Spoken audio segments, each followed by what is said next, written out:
Hello students of class 12। এই ভিডিওটা হচ্ছে আমাদের সপ্তম ভিডিও তড়িৎ চুম্বকত্ব চ্যাপ্টারে। চ্যাপ্টারটি খুব বড়, আর অনেকগুলো ভিডিও হবে। তো এই ভিডিওর আমাদের যে টপিক হচ্ছে সেটা হচ্ছে আহিত কণার গতিপথ নির্ণয়, মানে determination of path of A charge particle in a magnetic field. মানে চৌম্বক ক্ষেত্রের মধ্যে বিভিন্ন শর্তে আহিত কণার গতিপথ কিরূপ হবে। তাহলে আমরা সবচেয়ে প্রথম, এগুলো পরীক্ষাতে খুব ইম্পর্টেন্ট রয়েছে, সবচেয়ে ফার্স্ট যেটা আমরা আলোচনা করব, যদি আহিত কণা স্থির হয়। তো তোমরা জানো লরেঞ্জ ফোর্স অবভিয়াসলি যেটা ম্যাগনেটিক, যেটাকে আমরা বাংলায় বলি চুম্বকীয় লরেঞ্জ বল, তার এক্সপ্রেশন ছিল Fm, m for magnetic, q v cross d। দেখো এই যে এক্সপ্রেশন ছিল চুম্বকীয় লরেঞ্জ বল কিংবা চুম্বক যে বলের জন্য, এই এক্সপ্রেশনে যখন কণা স্থির আছে চৌম্বক ক্ষেত্রের মধ্যে, তখন আমরা v কত বসাতে পারি? 0 বসাতে পারি। আর v 0 যখনই বসবে তখন স্বাভাবিকভাবে Fm এর মান পাওয়া যাচ্ছে 0। তাহলে আমরা কি জানলাম না, আহিত কণা যদি স্থির অবস্থায় থাকে চৌম্বক ক্ষেত্রের মধ্যে, তাহলে আমরা নিশ্চিত তার মধ্যে কোন রকম তার উপর চৌম্বক বল ক্রিয়া করবে না। সেকেন্ড যেটা আমরা প্রশ্ন কিংবা সেকেন্ড যেটা আমাদের কেস রয়েছে, সেইখানে বলা হচ্ছে যদি কোন চৌম্বক ক্ষেত্রের মধ্যে কোন আহিত কণা সমান্তরালভাবে চৌম্বক ক্ষেত্রের মধ্যে প্রবেশ করে, তখন কি ঘটনাটি ঘটবে। না লক্ষ্য করে দেখো, যখন ভি এর দিক এবং বি এর দিক সাপোজ এই বরাবর আসছে, এই বরাবরই চৌম্বক ক্ষেত্র ক্রিয়াশীল, তার মানে এই রকম কেসে এই দুটোর মধ্যে যে কোণ সেটা কত না 0 কিংবা 0 ডিগ্রি। তার মানে এই যে এক্সপ্রেশন আছে, এই এক্সপ্রেশনটা কেমন লিখতে পারি আমরা? q vb ইনটু কত sin থিটা। যেহেতু থিটা 0 ডিগ্রি, তাহলে এই ক্ষেত্রে ম্যাগনেটিক ফোর্স হবে 0। তাহলে লক্ষ্য করে দেখো এই দুই ক্ষেত্রেই কিন্তু চৌম্বক বল কত? 0। এমসিকিউর জন্য সব পরীক্ষাতে গুরুত্বপূর্ণ প্রশ্ন। এইবারে আমাদের থার্ড কেস, যেটা সবচেয়ে ক্রুশিয়াল পরীক্ষার দৃষ্টিকোণে বলতে গেলে, আমাদের স্পেশালি এইচএস এর জন্য বলছি, সেটা হচ্ছে কি না, একটা আহিত কণা চার্জ পার্টিকেল সে ম্যাগনেটিক ফিল্ডে মানে চৌম্বক ক্ষেত্রে লম্বভাবে কিংবা অবিলম্বভাবে গতিশীল, স্থির নয়, গতিশীল। সাপোজ সেই কণা এইখানে রয়েছে। প্রথমে আমি কাজ করি, চৌম্বক ক্ষেত্রটা এঁকে নিই। আমি এর মিনিংটা একটু বলবো, তোমাদের বায়োসাভার্ট সূত্র পড়ানোর সময় আমি বলেছিলাম। এর অর্থ কি না, ডট আছে মানে তীর চিহ্ন অগ্রভাগ, তার মানে এই চিহ্ন বোঝাচ্ছে যদি এটা পৃষ্ঠতল হয়, এই পৃষ্ঠতলের সাপেক্ষে ঊর্ধ্বমুখী এবং অবিলম্ব বরাবর। যদি আমি আমার এই হাতের তালু নিয়ে বলি যদি এটা হয় পৃষ্ঠতল, ধরো বই পৃষ্ঠা, তাহলে এই চিহ্নের মানে হচ্ছে এরকম।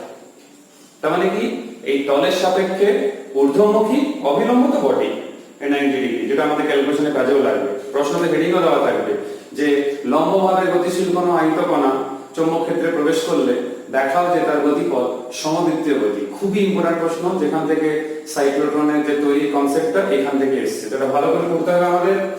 ধরো এই রকম কেসে কোন কণা, আহিত কণা চার্জ পার্টিকেল, অবশ্যই একটা প্লাস কিউ আধান আছে, এরকম একটা আহিত কণা সে প্রবেশ করলো কোথায় না, সাপোজ এই বিন্দুতে এসেছে, এই বিন্দুর নাম দিলাম আমি পি। তাহলে পি বিন্দুতে সে আছে, যেহেতু এর সাপেক্ষে এটা আমি ম্যাগনেটিক ফিল্ড বলছি ক্যাপিটাল বি, তাহলে এর সাপেক্ষে সে অবিলম্বভাবে প্রবেশ করেছে। তাহলে সাপোজ ভি এর অভিমুখটা এরকম, এই বরাবর হয়েছে। এইবারে বলছি যখন ভি এই বরাবর আর চৌম্বক ক্ষেত্র এরকম, যদি আমি হাত দিয়ে বোঝাই তাহলে বেশি সুবিধা হবে মানে তোমাদের বুঝতে, এইরকম রয়েছে, এই বরাবর বি এই বরাবর রয়েছে, এই বরাবর সে প্রবেশ করলো। তাহলে আমি যদি এখানে ফ্লেমিং এর বামহস্ত নিয়ম লাগাই, তাহলে এইটা হচ্ছে বি, এইটা হচ্ছে ভি, তাহলে এফ কি হবে না স্বাভাবিকভাবে এরকম বরাবর আসবে, তাই তো। তাহলে আমি যদি এই তলের সাপেক্ষে বলি, তাহলে একটা বল যেটাকে আমরা চৌম্বক বল বলছি, সেটা এরকম ক্রিয়া করবে, তাই তো? এটা তাহলে কত F, আমি একটা বিন্দু ধরলাম যেদিক বরাবর ক্রিয়া করছে, তার মানে একটা দিলাম সাপোজ O। এইবার দেখো ফলস্বরূপ কি হবে, একটা বল ক্রিয়া করছে নিচের দিকে, তাহলে একটা নিম্নমুখী ত্বরণের সৃষ্টি হচ্ছে, কারণ ফোর্স রয়েছে F = ma। সেই নিম্নমুখী ত্বরণ কি করবে না, এই যে এইভাবে যেতে চাইছে তাকে তার গতিপথ থেকে ডেভিয়েট করবে, মানে বিচ্যুত ঘটাবে, তার চ্যুতি ঘটাবে। চ্যুতি ঘটানোর জন্য যে নিম্নমুখী ত্বরণটা, সে এখান থেকে পরের ধাপে মানে নেক্সট থেকে এই বিন্দু থেকে সরে এরকম কোন জায়গাতে চলে আসবে, উঠে তো আর যাবে না, ত্বরণ যেহেতু নিম্ন দিকে, তাই না? তাহলে সাপোজ এই কিউ বিন্দু একটা নাম দিলাম আমি, সে এখানে পৌঁছে গেল। তাহলে এখানে আবার কি হবে না, একই ভাবে এখানে যখন সে পৌঁছালো, যদি এখানে তার ভি এই বরাবর হয়, তো স্বাভাবিক বরাবর এফ এরকম হবে 90 ডিগ্রি, তো হতেই হবে। ফ্লেমিং এর সমস্ত নিয়ম তোমরা জানো, সমকোণে প্রসারণ করা, মনে করে তোমাদের নিশ্চিত টেনেও পড়েছো, লাস্ট ভিডিওতেও পড়েছি আমরা। একই ভাবে যদি আরো আমরা যাই এরকম পর এরকম আরো বিন্দুতে যদি আসি, যদি ধরো এইখানে এইখানে, তাহলে কি হবে, প্রত্যেকবারে নিম্নমুখী ত্বরণ আসবে, আর প্রত্যেকবারে তার এইরকম একটা ফিক্স বিন্দুর দিকে কিন্তু বল ক্রিয়া করতে থাকবে। তাহলে এরকম পর যদি আমরা আঁকতে থাকি, কি জিনিসটা দাঁড়াবে, একটা বৃত্ত দাঁড়াবে, কারণ এই কেন্দ্রের সাপেক্ষে একটা ফিক্স পয়েন্টের দিকে বল ক্রিয়া করছে, ফিক্স বিন্দুর দিকে বল ক্রিয়া করছে পর পর। তাহলে আমি এরকম ভাবতে পারি জিনিসটা কেমন দাঁড়াবে, আলটিমেটলি এরকম দাঁড়াবে, তাই তো? তোমরা কম্পাস নিয়ে করবে যাতে করে বৃত্তটা পরিষ্কার বোঝা যায়। তাহলে দেখো একটা নির্দিষ্ট তার একটা ব্যাসার্ধ থাকছে, তাই তো? এইবার শুধুমাত্র অভিমুখটা পরিবর্তন হচ্ছে, কিন্তু ভি এর যে মান সেইটা কিন্তু কনস্ট্যান্ট কিংবা ধ্রুবক থাকছে। তার মানে এটাকে আমরা দ্রুতি বলতে পারি, কেন এর অভিমুখ তো থাকছে না, কারণ অভিমুখ ঘনমানের পরিবর্তন হচ্ছে। এই জন্য এই গতিপথটাকে আমরা বলছি সমবৃত্তীয় গতি। তাহলে এখান থেকে প্রমাণ হয়ে গেল সমবৃত্তীয় গতি। এবার স্বাভাবিকভাবে যদি সমবৃত্তীয় গতি হয়ে থাকে, তার তো একটা ব্যাসার্ধ থাকবে, সেই ব্যাসার্ধটা কি করে বের করবো না, তোমরা ক্লাস 11-এ যখন আবর্ত গতি কিংবা বৃত্ত গতি পড়েছিলে আর মহাকর্ষ পড়েছিলে, তখন মনে করে দেখো বৃত্তাকার পথে ঘোরার জন্য একটা যে ত্বরণ, একটা যে বল যেটা থাকে, সেটা হচ্ছে কি না অভিকেন্দ্র ত্বরণ কিংবা অভিকেন্দ্র বল। তার রাশিমালা তোমরা আগেই পড়েছো। যদি ব্যাসার্ধ আমি আর ধরি mv² হয়ে যায়, সেই বলটা কত না, সেই বলটা আমরা জানি qvb sin theta, qvb sin theta. sin থিটার কথা একটু ভাবো, থিটা হচ্ছে ভি এবং বি এর মধ্যবর্তী কোণ। তোমরা জানো ভি যদি আমি যদি এখানে ভাবি, যদি এটা ভি হয়ে থাকে তাহলে বি হচ্ছে এটা, আমি বলেছিলাম ঊর্ধ্বমুখী, ডট চিহ্ন দেখে বুঝতে পারছো। তাহলে কোণ কত, 90 ডিগ্রি। তাহলে এখানে কত লিখবো, sin 90 ডিগ্রি। আমি চাইছি বৃত্তাকার পথে ব্যাসার্ধ নির্ণয় করতে, তাহলে এখান থেকে r সমান কত দাঁড়াচ্ছে, mv/qb, তাই তো? কেন একটা v কেটে যাচ্ছে। এইখানে লক্ষ্য করে দেখো, এই রাশিমালাটাকে আমি এভাবেও লিখতে পারি, কেমন, q/m * b। এইখান থেকে দুটো কনক্লুশন আমরা টানতে পারি, কি রকম না, এই বৃত্তাকার যে পথ আছে তার ব্যাসার্ধ mv, p সমান mv, আমরা ক্লাস 7-8 থেকে পড়ে এসেছি রৈখিক ভরবেগ। তাহলে রৈখিক ভরবেগের সমানুপাতিক হচ্ছে। তাহলে কোন কণা যদি স্থির ভরবেগ নিয়ে আসে একটা নির্দিষ্ট মানে, তো তার ক্ষেত্রে তার আধান স্বাভাবিকভাবে স্থির, যেহেতু ফিক্স কণা, তখন r এর সঙ্গে b এর কিন্তু দেখো ব্যস্ত সম্পর্ক, যখন mv কনস্ট্যান্ট কিংবা ধ্রুবক। তাহলে দেখো বেশি ব্যাসার্ধ যদি হয়, তো সেই ক্ষেত্রে সেটা বুঝতে হবে সেখানে চৌম্বক ক্ষেত্র কিন্তু কম ছিল। তাহলে এটা কখন, যদি mv ধ্রুবক হয়, না হলে কিন্তু হবে না। এবার তার থেকে গুরুত্বপূর্ণ দেখো, এই ব্যাসার্ধ যেটা r, সেইটা এই q/m এর সঙ্গে বাকি দুজন যদি ধ্রুবক থাকে কোনো ক্ষেত্রে, তার সঙ্গে কিন্তু ব্যস্তানুপাতিক। সেটা একটু পরে আসছি, প্রথম কাজটা করি।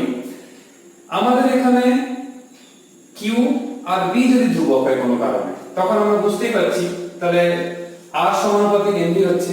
আমাদের এখানে একটা প্রশ্ন আছে, আমি তোমাদের পড়ে শোনাচ্ছি যে বৃত্তপথের ব্যাসার্ধ কণাটির ভরবেগের সমানুপাতিক কোন শর্তে হয়।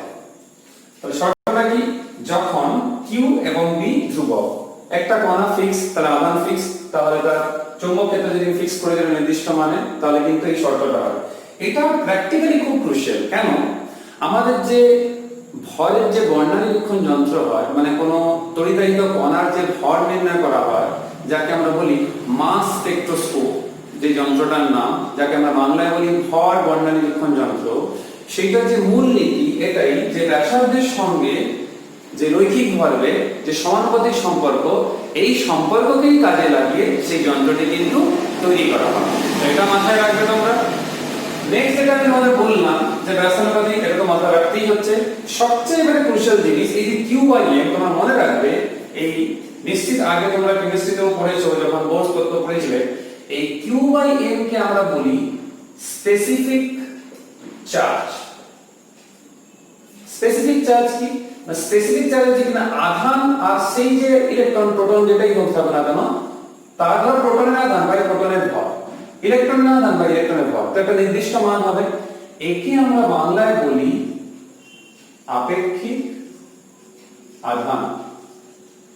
এই আপেক্ষিক আধানটা আমরা ক্রুশিয়াল, ধরো এটা একটা ফিক্সড কোয়ান্টিটি, ইলেকট্রনের জন্য হোক কি প্রোটনের জন্য হোক, কিংবা আরো কারো যদি বের করি আমরা, এই ক্ষেত্রে তার সঙ্গে একটা ব্যস্তানুপাতিক সম্পর্ক আছে। এর গুরুত্ব কেন, দেখো একজন ইলেকট্রন আর একজন প্রোটন, একবার ইলেকট্রন নেওয়া হলো তারই সমবৃত্তীয় গতি, প্রোটন নেওয়া হলো তার সমবৃত্তীয় গতি। দেখো ইলেকট্রন আর প্রোটনের ক্ষেত্রে কিউতে তো কোনো পরিবর্তন হচ্ছে না, শুধুমাত্র মাইনাস সাইন থাকছে। তো মাইনাস সাইনের জন্য হয়তো এটা ক্লকওয়াইজ ছিল, পরেরটা অ্যান্টি ক্লকওয়াইজ হবে, কিন্তু নেচারটা চেঞ্জ হচ্ছে না, সমবৃত্তীয় গতিতে থাকবেই। কিন্তু কিউ বাই এম যখন করছি তখন এটা বিরাট ইম্প্যাক্ট করছে। কেন, আর এর সঙ্গে এই কিউ বাই এম এর ব্যস্ত সম্পর্ক রয়েছে, মানে ইনভার্সলি প্রপোর্শনাল রয়েছে। তার অর্থ হলো যখন ইলেকট্রনের জন্য আমি আলোচনা করব, যদি এটা ইলেকট্রনের জন্য করি আর এটা প্রোটনের জন্য করি, ইলেকট্রনের ক্ষেত্রে এম এর মান খুব কম, প্রোটনের ক্ষেত্রে ইলেকট্রনের ভরের প্রায় 1836 গুণ বেশি। তাহলে ভাবো কিউ বাই এম যে মানটা থাকছে সেই মানটা ইলেকট্রনের ক্ষেত্রে কিন্তু খুব বেশি হয়ে যাচ্ছে। ব্যস্ত সম্পর্ক আবার, তাহলে ইলেকট্রনের ক্ষেত্রে আর এর মান কিন্তু কম হচ্ছে। তাহলে আমরা একই রকম চৌম্বক ক্ষেত্র নিয়ে, আধান তো একই আছে, যদি আমরা চৌম্বক ক্ষেত্রে লম্বভাবে দুজনকে ইন্ট্রোডিউস করি, প্রবেশ করাই, তাহলে দেখব ইলেকট্রনের গতিপথের ব্যাসার্ধ অনেক ক্ষুদ্র হবে প্রোটনের তুলনায়। আই রিপিট, ইলেকট্রনের গতিপথের ব্যাসার্ধ কিন্তু খুব কম হবে। এটা ইম্পর্টেন্ট প্রশ্ন, এন্ট্রান্সেও রয়েছে, একটু মাথায় রাখবে। ওই জন্য খুঁটিয়ে পড়বে, এই চ্যাপ্টারে অনেক কিছু আছে যেটা তোমাদের এইচএস আর এন্ট্রান্স দুটোতে খুব হেল্প করবে। এমনি এই চ্যাপ্টারের পরের চ্যাপ্টার মিলে এইচএস 8 মার্কস রয়েছে, তো অনেকটা নাম্বার ক্যারি কিন্তু। এইবারে যেটা আমরা জানবো সেটা হচ্ছে, যদি একটু আগেই তোমাদের আমি বললাম প্লাস কিউ আধান নিয়েছিলাম যখন এক্সাম্পলটা শুরু করি, তাহলে আমরা দেখলাম কি মোশনটা দক্ষিণাবর্তী কিংবা ক্লকওয়াইজ। সাপোজ আমি একই মানের আধান নিলাম মাইনাস কিউ, তখন কি ঘটনাটি ঘটবে না, তখন এটা ঘটবে যেহেতু মাইনাস কিউ নিয়েছি, আগেরটা ছিল ক্লকওয়াইজ কিংবা দক্ষিণাবর্তী, এখন সেটা হবে অ্যান্টি ক্লকওয়াইজ, মানে এই দিক বরাবর হবে। একই নেচার থাকবে, শুধু সেন্সটা আলাদা হবে। এটা হবে বামাবর্তী কিংবা অ্যান্টি ক্লকওয়াইজ, এটা মনে রাখবে। এইবার আমরা একটা এই আলোচনাটাকে একটু এগিয়ে নিয়ে যাবো। সেটা হচ্ছে কি, যে আমরা যে পড়লাম এখন, যে দেখলাম যে হ্যাঁ ব্যাসার্ধ অত থাকছে, তো এখান থেকে স্বাভাবিকভাবে আমাদের মনের মধ্যে একটা প্রশ্ন আসবে যে যদি ব্যাসার্ধ অত হয়, তাহলে যে বৃত্তাকার পথে ঘুরছে তার পর্যায়কাল কত হবে। না, তোমরা মহাকর্ষ যখন পড়েছিলে ক্লাস 11-এ, তখন এই ফর্মুলা আমরা ইউজ করেছিলাম পর্যায়কালের জন্য। পর্যায়কাল equals to 2 pi r by v. যদি কারো মনে না থাকে তাহলে মনে করানোর জন্য আমি বলি, আমরা এই ফর্মুলা পড়েছি x ইকুয়ালস টু vt, অতিক্রান্ত দূরত্ব কিংবা সরণ সমান বেগ ইনটু সময়। আমার সময়টা চাই, যেটা হচ্ছে পর্যায়কাল, তাহলে হবে কত x বাই v। এবার বৃত্তাকার পথে যখন কেউ ঘুরছে তখন তার x কত, তার পরিধি সমান, তাহলে যদি ব্যাসার্ধ r হয় তাহলে হবে 2 পাই r বাই v। শুধু t এর জায়গায় আমরা এখানে ক্যাপিটাল T লিখেছি। তাহলে প্রমাণটা তোমরা পেলে পুরো সরাসরি এটা লিখতে পারো, কোনো অসুবিধা নেই। এইবারে আমাদের r এর যে মান ছিল সেই মানটা এখানে বসাবো আমরা। t equals to 2 pi, এইখানে চাইলে তোমরা সরাসরি r by v টা বসিয়ে দিতে পারো, এখান থেকে আমরা r by v বের করে নেব। আমি যেন মুছিনি যাতে করে এটা আমরা সরাসরি ইউজ করতে পারি। m by qb, তাহলে কত আসছে m by qb। এইটাকে আমরা এভাবেও সাজাতে পারি, কারণ স্পেসিফিক চার্জ কিংবা আপেক্ষিক আধানের সাথে লিখলে আমরা এক্সপ্রেস করতে একটু সুবিধা হবে। তাহলে কত পেলাম আমরা, t equals to 2 pi m by qb। এগুলো প্রমাণগুলো কাজে লাগবে। আর মনেও রাখতে হবে 2 pi by q by m into b। যারা মনে রাখতে পারবে না তারা সাইডে বের করে নেবে স্পিডে। এই ক্ষেত্রে দেখো t এর সঙ্গে q by m এর একটা ব্যস্ত সম্পর্ক রয়েছে। লক্ষ্য করে দেখো এইখানে কিন্তু q by m এর নির্ভর করছে, কিন্তু q by m একটা ধ্রুবক রাশি, একটা নির্দিষ্ট কণার জন্য, সেই ইলেকট্রন হোক প্রোটন হোক যার জন্য হোক। তাহলে আলাদা করে m এর নির্ভরশীলতা কিন্তু থাকছে না। এবার চৌম্বক ক্ষেত্র যদি ফিক্স থাকে তাহলে বুঝতেই পারছো কোনো অসুবিধা নেই। এবার যদি চৌম্বক ক্ষেত্র ভ্যারি করে তখন t এর সাথে দিয়ে একটা সম্পর্ক আসছে। এখান থেকে তোমাদের কাজ হবে যেটা তোমরা শব্দ পড়ার সময় ক্লাস 11 এ পড়েছো, t equals to 2 pi by omega। এখানে ওমেগা হচ্ছে 2 pi by t, t এর এখানে মান রয়েছে। তাহলে 1 by t মানে কত আসবে, 2 pi qb by 2 pi m। তাহলে লক্ষ্য করে দেখো একটা qb by m আসছে। এই qb by m যেটা রয়েছে এটা হচ্ছে কৌণিক কম্পাঙ্ক কিংবা অ্যাঙ্গুলার ফ্রিকোয়েন্সি কিংবা কৌণিক বেগও বলতে পারো। কিন্তু এর থেকে বেশি যেটা জরুরি হচ্ছে সেটা হচ্ছে m, যেটা হচ্ছে এমনি আমাদের যে কম্পাঙ্ক যেটা আমরা পড়েছো স্মল l দিও, যেটা 11 এর শব্দটা পড়েছো, n equals to 1 by t। এইটা যদি আমরা বসাই তাহলে এখানে বুঝতেই পারছো এইরকম একটা টার্ম আসছে। এই টার্মের লক্ষ্য করে দেখো আমরা চাইলে এই q by m কে আলাদা ভাবে একটু ট্রিট করতে পারি, তার কারণ একটাই q by m যেটা ফিক্সড কোয়ান্টিটি একটা নির্দিষ্ট কণার জন্য, ওই জন্য বলা হচ্ছে। এই যে রাশিমালা আমরা লিখলাম, এই রাশিমালাটা যে এক্সপ্রেশনটা রয়েছে এখানে, এই যে q by m into b যে 1 by 2 pi, তোমাদের বইতে যেরকম 1 by 2 pi into q by m তারপরে কি লেখা হয়েছে একই ব্যাপার, ওরকম কোনো বাধ্যবাধকতা নেই যে ওটাই লিখতে হবে। এই যে এক্সপ্রেশন তোমরা করছো এই কম্পাউন্ড, এটা খুব গুরুত্ব আছে। একে বলা হয় সাইক্লোট্রন ফ্রিকোয়েন্সি। এটা এরকম নাম কেন? এর আরেকটা নামও রয়েছে গাইরো ফ্রিকোয়েন্সি। মানে টেস্ট করে প্রশ্ন দেখা যায় গাইরো ফ্রিকোয়েন্সি, যেটা গাইরো ফ্রিকোয়েন্সি সেটাই হচ্ছে সাইক্লোট্রন ফ্রিকোয়েন্সি। এবার ব্যাপার হচ্ছে এরকম কেন না, এই যে শর্ত হচ্ছে এটা হচ্ছে সাইক্লোট্রন নামক একটি পার্টিকেল অ্যাক্সিলারেটর, মানে যেগুলো কণা কিংবা কণিকাগুলোকে ত্বরান্বিত করা হয় যে যন্ত্র, যেটা আমি একটু পরে আলোচনা করব, সেই যন্ত্রের যে মূল কনসেপশনের পিছনে যে শর্তটা তার অনুনাদের রেজোনেন্সের, সেই শর্তটা হচ্ছে এইটা। এই জন্যই কম্পাঙ্ককে বলা হয়, সেখানে যদি বৃত্তাকার পথে ঘোরানো হয় কণাকে ত্বরান্বিত করার জন্য, সেই জন্য একে বলা হয় সাইক্লোট্রন ফ্রিকোয়েন্সি।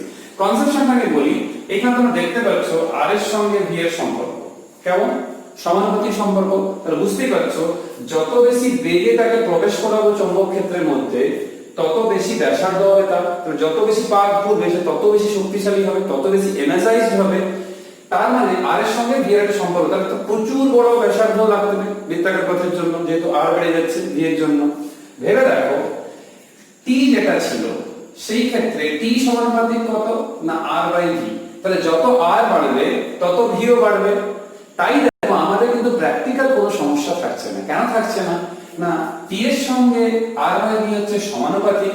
এবার r বাড়ার জন্য মানে বলতে পারি v বাড়ার জন্য r বাড়ছে কিংবা r বাড়ার জন্য v বাড়ছে, যেহেতু সরল সম্পর্ক রয়েছে, কিন্তু অনুপাতটা ঠিক থাকছে। r বেড়ে গেল ততটা v ও বেড়ে গেল, তাহলে অনুপাতে পরিবর্তন হচ্ছে। তার মানে n এবং t যেটাই বলি না কেন তাদের উপরে কিন্তু কোনো ফারাক পড়ছে না। তাহলে আমাদের সাইক্লোট্রন যন্ত্রে এটা কিন্তু আমাদের অ্যাডভান্টেজ হয়ে যায়। তো এটা মাথায় রাখবে তোমরা। এইবারে আমাদের যেটা আলোচনার ব্যাপার রয়েছে সেটা খুব গুরুত্বপূর্ণ, সেটা হচ্ছে আমরা যেটা দেখলাম সমান্তরালভাবে প্রবেশ করছে, অবিলম্বভাবে কণা প্রবেশ করছে।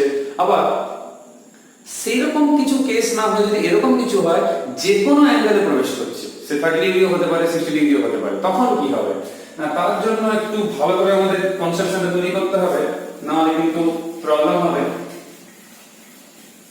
সাপোজ z অক্ষ বরাবর, এটাকে আমি z অক্ষ ধরছি, এই z অক্ষ বরাবর ম্যাগনেটিক ফিল্ডটা ক্রিয়া করছে। z অক্ষ বরাবর এই যে z অক্ষ বরাবর ম্যাগনেটিক ফিল্ডটা ক্রিয়া করছে, আর x এবং y, এই xy তলে কোনো একটা বিন্দুতে, সাপোজ এই বিন্দু P, এইখানে একটা আহিত কণা প্লাস q আধানটা, সে চৌম্বক ক্ষেত্রের সাপেক্ষে এরকম একটা গতিবেগ নিয়ে, মানে v গতিবেগ নিয়ে চৌম্বক ক্ষেত্রের সাপেক্ষে, চৌম্বক ক্ষেত্র মানে এই দিকে, তার সাপেক্ষে একটা থিটা কোণ নিয়ে সে প্রবেশ করে গেল। স্বাভাবিক এই বরাবর v রয়েছে। এবার বুঝতেই পারছো যে থিটা হয়ে থাকে তার এই বরাবর একটা উপাংশ পাবো, আবার এই বরাবর একটা উপাংশ পাবো। তাহলে বুঝতেই পারছো এইটা থিটা হওয়ার জন্য তাহলে এই বরাবর হচ্ছে v sin থিটা, আর এই বরাবর পাচ্ছি v cos থিটা। এইখানে আমাদের একটু কিন্তু ভালো মতো চিন্তা ভাবনা করে গতিপথটা বের করতে হবে। এটা নতুন রকমের গতিপথ পাওয়া যাবে, আগের মতো সে বৃত্তাকার রকম পাওয়া যাবে না। কিরকম দেখো, দুটো উপাংশের দিকে আমরা ফোকাস করব। কিরকম না, দেখো প্রথম যে উপাংশটা রয়েছে সেই উপাংশের কথা যদি আমি বলি, সেটা হচ্ছে v cos theta. v cos থিটার d দেখো একই দিকে রয়েছে, একই দিকে থাকা মানে থিটা সমান কত? 0। তাহলে v cos থিটা b ছিল, তাহলে মনে করে দেখো তোমাদের যে সূত্র ছিল ম্যাগনেটিক ফোর্স কিংবা লরেন্টিয়ান ফোর্স ফর ম্যাগনেটিক ফিল্ড, সেটা কত ছিল না এটা ছিল। তাহলে এটা মানে কত? তাহলে কত পাওয়া গেল? 0 পাওয়া গেল। তার মানে v cos থিটার জন্য নতুন করে কোনো চৌম্বক বল ক্রিয়া করছে না। তাহলে তোমাদের মনের মধ্যে প্রশ্ন হতে পারে যে স্যার তাহলে এই v cos থিটা কি গতি সৃষ্টি করবে? না, v cos থিটা যে গতিটা সৃষ্টি করবে সেটা সিম্পল একটা রৈখিক গতি। তার মানে আমি বলতে চাইছি v cos থিটা কি দিচ্ছে না, সে দিচ্ছে আমাদের রৈখিক গতি। নেক্সট থাকলো v sin theta. v sin theta দেখো b এর সঙ্গে কেমন আছে? এইভাবে আছে, অভিলম্ব বরাবর। আমরা একটু আগেই প্রুফ করেছি অভিলম্ব বরাবর থাকলে কি রকম গতি দেয়? সমবৃত্তীয় গতি, মানে বৃত্তাকার সমবৃত্তীয় গতি। তাহলে v sin থিটা যে গতিটা দিচ্ছে সেটা হচ্ছে আমাদের বৃত্তীয় গতি। তাহলে বৃত্তীয় গতি দিচ্ছে v sin থিটা। তাহলে দেখো একদিকে রৈখিক গতি, একদিকে বৃত্তীয় গতি, তো দুটো গতির সংমিশ্রণ হবে। সেই সংমিশ্রণের ফলে যে গতিটা সৃষ্টি হবে তাকে আমরা বলি স্পাইরাল আর হেলিকাল। তার মানে যে কোনো অ্যাঙ্গেলে প্রবেশ করলে কণাটির গতিপথ হবে স্পাইরাল কিংবা হেলিকাল। বাংলায় বললে এই স্পাইরাল আর হেলিকাল আমরা কি বলি না, এটা কুণ্ডলীর মতো হবে। এরকম যেমন স্প্রিং দেখেছো না তোমরা, এরকম যদি স্প্রিংটাকে এরকম যদি ভাবা হয় সেরকম কুণ্ডলীর মতো হবে। তাহলে একে আমরা বলি কুণ্ডলিত অথবা শঙ্খী, হেলিকাল, হেলিক্স থেকে। তাহলে কেমন দেখতে হবে সেটা? এরকম হবে, বুঝতেই পারছো, সে স্প্রিং এর মতো গতি হবে। তাহলে আমি যদি এই বিন্দুটা P হয় তাহলে এক পাক যখন সম্পূর্ণ করবে তাহলে ধরো এইখানে আসবে, মানে একটা সম্পূর্ণ আবর্তন, যেরকম পেন্ডুলামে তোমরা দেখো একটা সম্পূর্ণ আবর্তন। একে বলা হয় কি? পিচ। একে বলা হয় পিচ, যে একটা পূর্ণ আবর্তনের জন্য পিচ। এবার পিচ আমরা যেটা বের করা হয়, পিচ বের করার যেটা নিয়মই হচ্ছে যে আবর্তন বেগ ইনটু পর্যায়কাল, তার মানে v ইনটু t। এবার তাহলে v টির কথা ভাবতে হবে। v টির কথা ভাবা মানে আমাদের এটা ভাবতে হবে যে আমরা কিভাবে বের করেছিলাম আগেরবার, সেটা আমাদের মাথায় রাখতে হবে।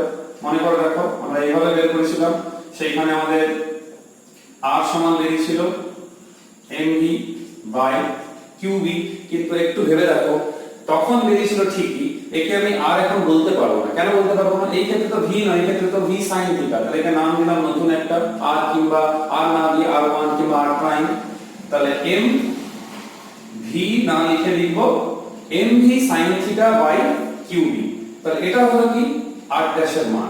এবার আমাদের বলেছে কি না পিচ নির্ণয় করতে হবে। তার আগে একটা জিনিস বলি, এইখানে আমাদের জিজ্ঞেস করেছে বইতে, বলছে এই ক্ষেত্রে যেহেতু সমবৃত্তীয় গতির ক্ষেত্রে আবর্তনকাল এবং কম্পাঙ্ক কণাটির বেগের উপর নির্ভরশীল নয়, তাহলে আমাদের p এবং n কত ছিল? না একদম সিম্পল কথা বলি, আগের ফর্মুলা যদি আমরা বলি তাহলে আগেরটায় ছিল কত? mv বাই qv, t ছিল কত? 2 পাই r বাই v। তো মান যখন আমরা বসিয়েছিলাম তখন মনে করে দেখো আমাদের এসেছিল কত, r বাই v সমান হচ্ছে m বাই qb, আর n সমান ছিল 1 বাই t, তার মানে qb বাই 2 পাই n। এই এক্সপ্রেশন আগের এক্সপ্রেশন একদম সেম, তোমরা বইতেও দেখবে একদম সেম রয়েছে। এই রকম গতিপথ কি বলা হয়, হেলিক্যাল কিংবা স্পাইরাল। এবারে আমাদের কাজ হচ্ছে সেটা হচ্ছে এই যে v এর মান তোমরা এখানে লিখছি আমি না, পিচ ইকুয়ালস টু যেটা, এইখানে সেই মানগুলো আমরা একটু বসাবো। এবারে বলি পিচ মানে হচ্ছে যেই বিন্দু থেকে শুরু হলো একটা সম্পূর্ণ আবর্তন হলো, যেটা একটু আগে বললাম সেইটুকুর জন্য যে পরিমাণ ডিসটেন্স কিংবা দূরত্ব সে ট্রাভেল করলো, একটা পূর্ণ আবর্তনে যে ডিসটেন্সটা ট্রাভেল করলো। এখানে ফর্মুলা কত আমাদের, v ইনটু t। তো একটু আগে থেকে বলছিলাম t সমান কত না, যদি এরকম লিখি আমি t সমান হচ্ছে কত 2 পাই m বাই qb। এইবার দেখো উপরে যে পিচ হচ্ছে এটা তো বৃত্তাকার গতি না, সমবৃত্তীয় গতি না। এই বরাবর v cos θ এর জন্য কি গতিটা পাচ্ছি আমরা না, v cos θ এর জন্য আমরা যে গতিটা পাচ্ছি সেটা হচ্ছে রৈখিক গতি। ওই জন্য তোমরা বইতেও দেখবে, যে কোনো বইতে যখন গুণ করা হয় এক্সপ্রেশন, তখন কিন্তু আমরা এইখানে v এর জায়গায় লেখা হয় v cos θ, t equals to 2 pi m by qb v cos θ। এইবারে v cos θ যদি লিখি আমি, তাহলে এইখান থেকে আগে v এর মানটা বের করে নিতে হবে আমাদের। তাহলে কত আসছে qb r dash m sin θ। এই মানটা এখানে বসাও, 2 pi m by qb, v equals to হচ্ছে qb r dash cos θ by m sin θ। লক্ষ্য করো এইখানে m কেটে যাচ্ছে, qb ও কেটে যাচ্ছে, তাহলে পড়ে থাকছে 2 pi r dash cot θ। তার মানে এই যে 2 pi r dash হচ্ছে, এটা হচ্ছে সেই বৃত্তপথের পরিধি। এই যে হেলিক্সের মধ্যে যে বৃত্তটা রয়েছে, এটা স্প্রিং মানে বুঝতে পারছো তো, অনেকগুলো বৃত্তাকার পর। তার মানে এই 2 pi r dash cos θ আমরা বলতে পারি বৃত্তপথের পরিধি ইনটু cot θ। তো এই অবধি প্রমাণটা কিন্তু করে রাখবে। এই যে পদ্ধতিটা, এই যে হেলিক্যাল পদ্ধতি কিংবা যে হেলিক্যাল গতিপথ পাওয়া গেল, এইটা প্র্যাকটিক্যালি একটা খুব বড় কাজে ব্যবহার হয়, সেটা বলি। সেইটা হচ্ছে ম্যাগনেটিক ফোকাসিং। সেটা হচ্ছে ম্যাগনেটিক ফোকাসিং। এই ম্যাগনেটিক ফোকাসিং কিংবা চৌম্বক ফোকাসিং এ এই কাজটা খুব ব্যবহার করা। আমি একটু আগেই তোমাদের বলেছিলাম যে আমরা এই যে n equals to যেটা পেয়েছি qb by 2 pi m এর এক্সপ্রেশনটা আমরা পেয়েছি, এই শর্ত একটু আগে আলোচনা করেছিলাম, এটাকেই আমরা n0 দিয়ে লিখি qb by 2 pi m। এই শর্তটাই হচ্ছে অনুনাদের শর্ত সাইক্লোটনের জন্য। তার মানে সাইক্লোটন একটা ডিভাইস কিংবা একটা পার্টিকেল অ্যাক্সিলারেটর, মানে কণাকে ত্বরান্বিত করার একটা পদ্ধতি, যেখানে এই শর্তটাকে প্রতিপালিত করতে হবে, শর্তটাকে প্রযোজ্য করতে হবে, শর্তটাকে একদম মেনে চলতে হবে, তাহলেই সম্ভব। তাহলে সাইক্লোটন জিনিসটা কি না, এখানে কি করা হয় না, এই শর্তকে মেনে তড়িতাহিত কণা, যেমন আলফা কণা, প্রোটন, ইলেকট্রন নয়, ইলেকট্রনের জন্য সাইক্লোটন কিন্তু আদর্শ নয়। কেন সমস্যা সেটা একটু পরে বলছি। এই শর্তকে মেনে ব্যবস্থাটা করা হয়। ব্যবস্থাটা কেমন করা হয় না সেটা একটু বলি। সেটা হচ্ছে আমাদের স্ট্রাকচারটা এইরকম একটা স্ট্রাকচার দেখতে পাচ্ছ, ডি এর মতো, উল্টানো ডি এর মতো, এরকম d1 d2, এগুলোকে বলা হয় ডি ডাবল ই, এগুলোকে বলা হয় ডি ডাবল ই। এখানে তোমরা দেখতে পাচ্ছ এই যে ডিস যেটা লেখা রয়েছে, এই ডিসটা হচ্ছে কি না আমাদের এক একটা এই ডি এর মতো দেখতে, তাই তার নাম হচ্ছে ডি। এইখানে কয়েকটা জিনিস মাথায় রাখতে হবে তোমাদের। এখানে মাঝে যে ফাঁকা অংশ যেটা ব্যাস বরাবর দেখছো, বাকিটা পুরোটাই বদ্ধ, মাঝে শুধু ফাঁকা থাকে। এইখানে একটা উৎস থাকে এস, তাকে বলা হয় আয়ন সোর্স। এই যে আয়ন সোর্স যে উৎসটা থাকছে, এই উৎসটা কি হচ্ছে না এখান থেকেই আয়ন, সে প্রোটন হোক কি সে হিলিয়ামের আয়ন হোক, মানে আমরা আলফা কণা বলি, সেগুলো এখান থেকে নির্গত হয়। এবার টেকনিকটা কেমন না, এই যে ডিস রয়েছে, দেখো আমি তোমাদের কনস্ট্রাকশনটা বলছি, বিবরণটা মানে কিভাবে গঠিত হয়। পরীক্ষা তোটা গুরুত্বপূর্ণ না, পরীক্ষাটা কার্যনীতি কিভাবে ক্রিয়া করে কি সমস্যা তার প্রতিকার কিভাবে হবে সেটাই বেশি গুরুত্বপূর্ণ, কিন্তু বোঝার জন্য এটা তো লাগবেই। এইখানে কি করা হয় না, এখান থেকে কণা বেরোবে, এবারে এখানে চৌম্বক ক্ষেত্র কিভাবে রাখা হয় না, শক্তিশালী তড়িৎ চুম্বক, সেটা কি হবে না, একটা মেরু উত্তর দক্ষিণ আছে তো, নিচের দিকে যদি দক্ষিণ মেরু থাকে, যদি এরকম হয় ডিস গুলো এখানে একটা ডি এখানে ডি, তো নিচের দিকে উত্তর মেরু দিতে হবে, ওটা দক্ষিণ মেরু থাকবে, যাতে করে এই বরাবর যদি এটাকে আমি এইভাবে ধরি, তাহলে এই বরাবর বি মানে যেটা ক্যাপিটাল বি সেটা যেন উপরের দিকে ক্রিয়া করে, সেটা যেন এরকম উপরের দিকে ক্রিয়া করে। এই ক্রিয়া করার জন্য তার চৌম্বক ক্ষেত্র থাকলো, কণাকে এখান থেকে এন্ট্রি নেওয়া হবে, যেরকম আমরা অভিলম্ব বরাবর করি, মনে করে দেখো বৃত্তাকার পথ, মনে পড়ছে তোমাদের এরকম, ঠিক আছে, সেরকম এন্ট্রি নেবে সে। এবার এখান থেকে সে এন্ট্রি নিল, এবার এন্ট্রি নেওয়ার পর এবার ভাবো এইখানে একটা এসি উৎস, একটা এসি উৎস এখানে দেওয়া হলো। এবার এসি উৎস মানে বুঝতে পারছো তার কেমন থাকে না, একটা পজিটিভ সাইকেল একটা নেগেটিভ সাইকেল থাকে। যখন আয়ন এখান থেকে বেরোবে সেই মুহূর্তে যদি এটার প্রথম দিক হয়, তাহলে এই মুহূর্তে এটা থাকবে নেগেটিভ চার্জ মতো, মানে কি এটা নেগেটিভ একটা তড়িৎদ্বারের মতো কাজ করবে। তাহলে কি হবে, যে পজিটিভ আয়নটা এখান থেকে বেরোলো সে কি হবে, এর দিকে আকর্ষিত হবে। তাহলে আকর্ষিত হয়ে সে কি করবে না, এরকম যাবে, পৌঁছালো, এখানে ফাঁকা থাকছে, যখনই এখানে পৌঁছে গেল ফাঁকাটা বেরোতে পারবে না, সেটা কিছু নেই, তখনই এর পরের সাইকেলে চলে গেল, মানে এই সাইকেলে চলে গেল। তার মানে কি হলো, এইটা নেগেটিভ ছিল, এখন এইটা নেগেটিভ হয়ে গেল। তো এইটা নেগেটিভ হয়ে যাওয়ার জন্য তার গতিপথ কি হলো, এইদিকে জাম্প করে চলে গেল, আকর্ষিত হয়ে আবার এলো। তাহলে এরকম কি দাঁড়াবে তাহলে বুঝতেই পারছো, এরকম পর পর পর পর পর পর তার ব্যাসার্ধ বাড়তে থাকবে। তোমরা মনে করে দেখো আর এর সঙ্গে ভি এর সম্পর্ক কেমন ছিল, তাহলে যত ব্যাসার্ধ বাড়বে তত তার বেগ বাড়বে, তত বেশি সে শক্তি লাভ করবে। তো এরকম পরপর চলতে থাকে, শুধু কম্পাঙ্কটা যেটা মেইনটেইন করতে হবে সেটা হচ্ছে এই শর্তটা মেইনটেইন করতে হবে, এটার জন্য কোনো রকম হেরফের না হয়। এইবারে এখানে যে উৎস থাকে সেটা সাধারণত কি করা হয় না, কোন একটা ধরো গ্যাসীয় পদার্থ তাকে ইলেকট্রন দিয়ে আঘাত করা হলো, তার থেকে সাপোজ ধরো প্রোটন বেরোলো সম্ভবত H+ আর ধরো হিলিয়াম এবং আলফা কণা এগুলো বেরোলো, সেইগুলোকে ব্যবহার করা হয়। এইবারে টোটাল যে ব্যবস্থাপনা রয়েছে তাকে খুব লো প্রেসারে 10⁻⁻6 মিলিমিটার অফ Hg সেরকম লো প্রেসারে তাকে রাখা হয়, যাতে করে সিস্টেমটা আমরা ঠিক করে কাজ করতে পারি। এটা বদ্ধ ব্যাপার, যারা আবিষ্কার করেছে যেমন লিভিংস্টোন, লরেন্স, তারা কিন্তু এই কাজের জন্য নোবেলও পেয়েছেন। তাহলে এরকম গতিপথ থাকলো, তাহলে বৃত্তাকার পথ এরকম থাকলো, পরপর একটু অর্ধবৃত্তাকার, তারপরে টোটাল হয়ে বৃত্তাকার পথ হয়ে যাচ্ছে। তারপরে যখন শেষ পৌঁছাবে তখন কিন্তু আবার কি করা হবে না, সেই এই যে নেগেটিভ নেগেটিভ চেঞ্জ হচ্ছে, তখন সে আবার যে প্লেট মতো থাকে যেটা ডিফ্লেক্টিং প্লেট বলা হয়, সে বিক্ষেপক প্লেট দিয়ে তাকে বাইরে বের করে সংগ্রহ করা হয়। তাহলে আমরা তাকে বিভিন্ন আমাদের এক্সপেরিমেন্টের জন্য কাজে লাগাতে পারি ইলেকট্রনকে ত্বরণিত করে। কিন্তু আমি আগেই বলেছি ইলেকট্রন এখানে সুইটেবল না, তাহলে এখানে কাকে ত্বরণিত করছি আমরা, ইলেকট্রন বিটা ত্বরণযন্ত্র সুইটেবল হয়। তো সেটা হচ্ছে এই হিলিয়াম কণা মানে যেটাকে আমরা বলি আলফা কণা কিংবা প্রোটন, এদেরকে নিয়ে কোন এক্সপেরিমেন্ট যেটা নিউক্লিয়ার ফিজিক্স যেটা প্রচুর এক্সপেরিমেন্ট হয় অ্যাটমিক ফিজিক্সে, সেইখানেকে কাজে লাগানো হয়। ইলেকট্রন কিন্তু নয়, ইলেকট্রনকে করা যায় না। এবার এটা হচ্ছে ব্যবস্থা। এবার ইলেকট্রনকে করা যায় না কেন, এটা হচ্ছে আমাদের প্রশ্ন রয়েছে। সেটা দেখো ইলেকট্রনের ক্ষেত্রে যে সমস্যা আছে, ভর খুবই কম, ভর খুব কম থাকার জন্য তোমরা জানো যখনই গতিবেগ বেশি লাভ করবে ইলেকট্রন, তখন আইনস্টাইনের রিলেটিভিটি থিওরি কিংবা আপেক্ষিকতাবাদ অনুসারে আমরা জানি যখন v এর মান বৃদ্ধি পাবে তখন m এর মান পরিবর্তন হবে। m এর মান পরিবর্তন হওয়ার জন্য এই m এর মান পরিবর্তন হয়ে যাচ্ছে, যেটা ধ্রুবক ছিল তখন n এর মান পরিবর্তন হয়ে যাবে।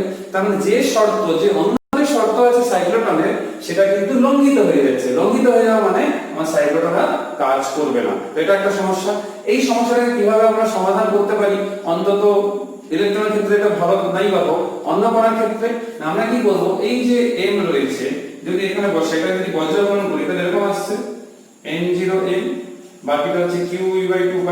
আমরা যদি n0m কে এভাবে মেইনটেইন করতে পারি, যখন m বাড়লো তখন n0 কে কমিয়ে দেব, আবার যখন m কমলো তখন n0 কে বাড়িয়ে দেব।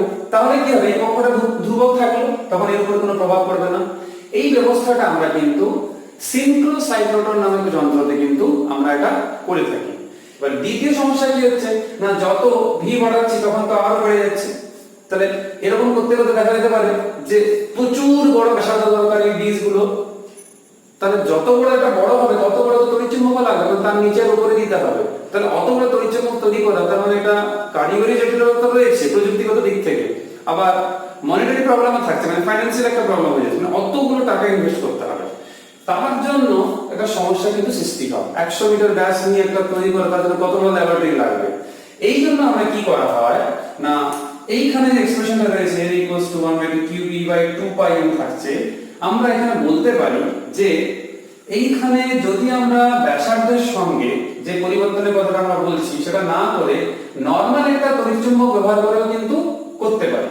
তার জন্য কি করতে হবে না, আমরা তো এই যে n0 যেটা রয়েছে, আমরা n0 এর মান যদি অ্যাডজাস্ট করি, মানে পর্যায়ক্রমিকভাবে যদি n0 এর মানটা অ্যাডজাস্ট করি, তখন কি হবে না, ধরে রাখো এই যে n0 এখানে যে বসানো হয়েছিল মান t = 2πr/v, তাহলে যদি আমরা এটাকে ফিক্স রাখি, যেটা আমরা জানি অনুপাতটা, তখন কি হবে, শুধু n0 এর মানটা অ্যাডজাস্ট করে নিলাম সেই অনুপাতে, তাহলে আমাদের প্রবলেম থাকবে না। যেরকম ধরো তোমাদের বইতে যেটা নিয়ে বলছে যে n0 এর সাথে সাথে b কেও চেঞ্জ করতে, মানে কি এইখানে n0 টা পরিবর্তন করছি অ্যাডজাস্ট করার জন্য, তখন এর উপর প্রভাব পড়ে যাচ্ছে, তার মানে কি আমাকে সেই অনুপাতে b টাকেও চেঞ্জ করে নিতে হবে, তাহলে প্রবলেমটা সলভ হয়ে যাবে। তাহলে মাথায় রাখবে এই সিস্টেমটা লাগানো হয় সিনক্রোট্রন নামক যন্ত্রে।